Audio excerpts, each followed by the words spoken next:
So I'm sure lots of people who've given talks with Stephen in the audience will have felt the same.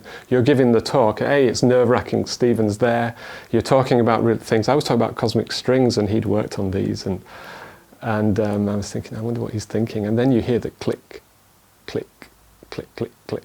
And you're thinking, oh no, he's found an error, or he's found a mistake, or he's going to say this is rubbish. And you've got to sort of carry on, and you stop, and then the organiser said, no, carry on, it's okay. And you carry on, and then it's not that he puts his hand up or anything, he can't do that. So just the speaker turns on, and out comes these words, and I was okay. It was a question, and I had an idea of the answer to the question. And so, but that feeling of, has he discovered something or not, that is wrong. I remember that very well. In some sense, it is a sad day, but actually, in other ways, it's a triumph in that, given that he was given a couple of years to live in the 1960s, the fact that he made it into his 70s is a truly amazing achievement. He was so determined to succeed, so determined to keep alive. I mean, he was told he should be dead whilst he was doing his PhD. And along the way, he did all this truly astounding physics, which, you know, for somebody with no disability at all would have been an amazing achievement. But to do that from a wheelchair without access to, you know, when I'm thinking about something, I've often scribble something on a piece of paper, or I'll just fiddle around with things. Not being able to do that, having to do the whole thing essentially in your head, is a truly astounding achievement. So I think probably the main thing to be doing today is sort of celebrating a truly exceptional and completely unlikely life. To pack in what he did and to make the contributions that he has is just staggering, but he's a huge loss. You can tell from the coverage. He was a very charismatic individual. I actually only met him once. So I met him when I was an undergraduate, so back in the 1980s, before he lost his voice. So I heard him give a talk in his own voice. Even then, the disease had progressed to a point where he couldn't talk clearly. And so he actually had one of his PhD students along with him who was kind of interpreting what he was saying. So he was giving the talk, and then the student was sort of repeating what he was saying, so that people who weren't kind of tuned into being able to understand what he was saying could hear the talk as well. To be honest, I remember absolutely nothing about the content of the talk itself, but I do remember Stephen Hawking. And it wasn't just the fact that he was somebody, you know, in a wheelchair who was hard to understand, who was saying all these amazing things. There was something about him that kind of, he did have that sort of charismatic personality, yes. Whether it be from his book, of course, Brief History of Time, which I think has sold 20 million copies, through to the lectures he gave, through to the broadcasts he gave, his media contributions, you know, his efforts with the National Health Service, you know, supporting that. He touched everything, and people listened to him. They wanted to. Let's just describe a couple of the things, right? Because they're just so extraordinary what he did. From his PhD days, where he I think was influenced by Roger Penrose. So Roger Penrose, who was is also a genius, but working on general relativity. And Hawking and Penrose realized that if you thought of our universe as containing sort of ordinary matter, the kind of things that you and I are made of, and that matter would evolve in such a way that if you traced it back in time, the universe simply had to have a singularity. It had to have a region where the space and time diverged. They had curvature singularities. That meant the equations broke down. So in many ways, general relativity itself predicted its own demise because the equations broke down. And what Penrose had done was he'd spotted this for black holes, and what Hawking did was he extrapolated it to the universe, and in doing so he basically showed the universe had to have, at least at this classical picture, what we'd call a Big Bang, where space and time emerged from. So that was the first major thing he did, but then he went about trying to address it, and he was interested in black holes naturally because of this type of work. And in the 70s, he did something quite extraordinary. He basically brought general relativity, quantum mechanics, and thermodynamics together. And in this mix, he demonstrated that because of the influence of quantum mechanics, that a black hole that we always think of as being black because nothing can escape from it, from its event horizon. He demonstrated it. I mean, this must have been such a dramatic calculation to do, what I'm about to describe. He demonstrated that it's not black. Actually, the black hole has a temperature, and if something's got a temperature, it will radiate. And it was radiating particles. So the black hole, because of quantum mechanics, was radiating particles, so it was actually shrinking. It has revolutionized the world of theoretical physics, this concept of Hawking radiation. And there's no question that if they'd have been able to discover it, he'd have got the Nobel Prize. Just him. It would have been a solo Nobel Prize for him. And they haven't found it because a typical star, the temperature of this radiation that's being emitted is so low that we can't detect it. We just can't, a typical star-like black hole of a solar mass, we just can't detect it. But the idea is so firmly rooted in quantum mechanics and relativity that it's accepted that this will happen, that black holes will evaporate. In the 1980s, he turned his attention back again to the beginning of the universe. And he asked the question, you know, okay, if the universe has got this singularity, what can we do about it? And he came up with a proposal with another wonderful physicist called Jim Hartle, that actually the universe effectively didn't have a beginning. It was called the no boundary proposal. And what he argued was, as I go back in time to what we would have said was this singular point, that actually the time becomes imaginary. And in becoming an imaginary time, it actually allows you to round off this singularity. And so there is no boundary. And so you would turn this on its head and you would say that the universe began from a quantum fluctuation which produced this initial starting point, which then emerged to give our universe today. And this is the wave function of the universe. In quantum mechanics, we use wave functions all the time to describe positions of particles at different times. He decided, along with Hartle, that there should be a wave function describing the universe. And so he did it. And we don't know if it's right. I think Jim and Stephen certainly believed it was right. People are working on this all the time to try and understand it. But these three areas just transformed our field. Even things like his voice, which clearly, since that voice synthesizer was created, he could have, if he'd wanted to, moved over to something which would have sounded much more naturalistic. But it defined him, right? It was actually, oh, that's Stephen Hawking.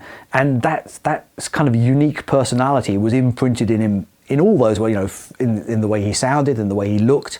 And he traded on it is the wrong word. He used it as a way to present the subject, to present science in a way that was sort of accessible and different and made people think about things.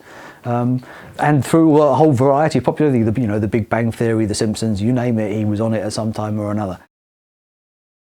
He did something else which people are in danger of forgetting. He did a couple of things I'd just like to add in. One is in the 1979, 1980 time, early 80s, there was an idea called the inflationary universe emerged with people like Alan Guth and Andre Linde and Paul Steinhardt and Andy Albrecht. But Hawking was there. Hawking, Moss and Stewart wrote this fantastic paper on inflation. But in particular, at a workshop which Hawking helped organise, a whole group of cosmologists got together and they basically discovered that inflation could give us the seeds, the perturbations which led to the structures that we see in the universe. So Hawking was involved at the ground level here, sorting out the perturbations which seed the structures of our universe and which seem to have been confirmed by the beautiful details that we see from the Planck cosmic microwave background detector. So he did that.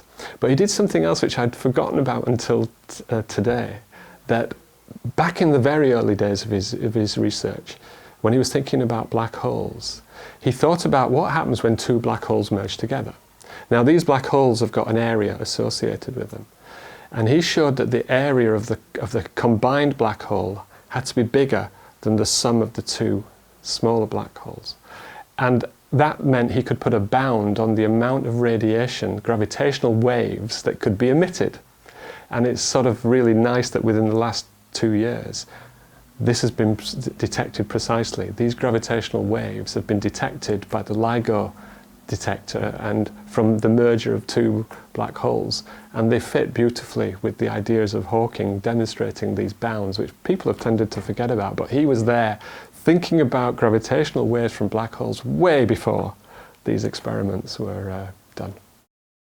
I was lucky enough to meet him. I didn't meet him so much in the last few years. Our paths didn't overlap very much, and he wasn't that well, but in the 80s and 90s I met him a lot, so there's got some happy memories. I mean, one of them, in life in general, you have periods of luck, and I've had many of them, and one was that I went to Newcastle to do a PhD, and at the same time a postdoc arrived. That's someone that's just finished their PhD, and that postdoc was Ian Moss, and Ian Moss was Hawking's student, and they'd been working on inflation, and I think they'd got so into it that Ian had run a bit late with his writing up his PhD, so he'd missed the usual job cycle and arrived with us at Newcastle. Well, he was still working with Stephen, and Stephen came up within a few weeks or months at least to give a seminar. And so this was so exciting for me, right? Stephen Hawking coming. It was early 82 or 83, and he came and he gave the seminar. It was the time before he became ill and had to have the tracheotomy and so the voice synthesizer. He could still speak. And so for the first 20 minutes of the talk, you could listen to him. He was actually giving the seminar, but such as motor neuron disease, it's a muscle wasting disease.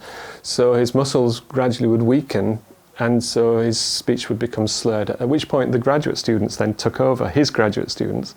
But Ian was doing it because Ian had been his graduate student. So Ian finished off the talk for him. In other words, what would happen, Stephen would speak very quietly, Ian would be listening, and then Ian would say what Stephen was talking about, and it was about the wave function of the universe. They'd just come up with this idea of this wave function describing the whole universe. Anyway, so the talk was fantastic, and then we went and had tea, biscuits, and we said to Stephen, well, we usually take the seminar speaker for a beer afterwards. He went, yeah, okay. Well, the beer was down at the quayside. It was in the Cooperage Arms, down at the bottom of the quayside, which was a long way from where the physics department was. So we went off we went. Stephen in his wheelchair, we went down, and for those that know Newcastle, it's very steep. So we're coming down this big steep hill to get to the Cooperage, down onto the quayside, and about 3/4 of the way down there's some even steeper steps. And we said to Stephen, well, if you carry on down there, just follow the path down, and we'll just go down these steps. And he went, no, I'm coming down the steps. Now these were really narrow steps, and there's loads of them down to, and we're going, no, it's really not good, this. And he said, no, I'm going down these steps. You're taking me. We took a corner each of the wheelchair, and it was a heavy wheelchair, and we very, very slowly went down the steps with him. And then we carried on, and the Cooperage had another set of steps to get in, and we lifted him in, and then he said, and it was packed downstairs, and people were coming up to him immediately. Of course, even in the 80s, he was really well known, and they were coming up, and it's Stephen Hawking patting him on the back, and we said, well, we sometimes go upstairs, and said, let's go upstairs then. So we went up, and then he brought us all around, and we all had a great time with him, and then we all brought him back down again afterwards, and we went back and went to his van so that they could then drive back to Cambridge. And the striking thing is, and I think it sort of sums up what Stephen was like, was this determination not to let obstacles get in his way. And he knew he could have gone down there, but for some reason, which I don't really, he wanted to come down these steps. And that drive, that determination, I think says a lot about why he survived as long as he did, that ability to just keep going. It was a great time. A few years later, when I was lucky enough to have a position, and then I would go to Cambridge and give seminars. If you had lunch, or a few times when I've been there, and I'd had lunch, and he would just come up and join you, because he wanted to chat, he wanted to talk, and that was when that first happened. I remember thinking there must be no one else around, but no, he just wanted to talk about physics, and wonderful man. An antiparticle literally pop into existence, So the particle escapes and the antiparticle falls into the black hole.